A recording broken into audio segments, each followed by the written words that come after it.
बेळगाव गोवा या राष्ट्रीय महामार्गाचे काम सुरू आशिल्ल्यान गेल्या 4 वर्षांपासून अनमोड घाटांतल्यान अवजड वाहनां खातीर बंदी घातिल्ली आशिल्ली। मात्र उत्तर कन्नड जिल्ह्याच्या जिल्हाधिकाऱ्यान काल मंगळाराच ही बंदी हटवून अवजड वाहनासह इतर जी वाहनां आसा त्यांच्या खातीर हो मार्ग खुल्लो केल्लो आसा।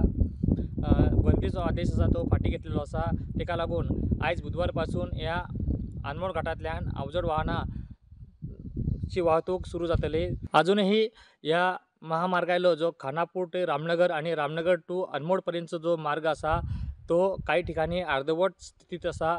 मात्र असे असतानाही या मार्गावयल्यान जी अवजड वाहतूक आसा ती अवजड वाहतुकीक परमिशन दिल्ल्या कारणान या मार्गाचेर अपघात होण्याचो धोको जास्त निर्माण जाल्लो आसा। तशेंच जी एक सध्या काम सुरू आसा ह्या महामार्गाचेर त्या कामाक अडथळे निर्माण जावपाची शक्यता निर्माण जाल्ली आसा।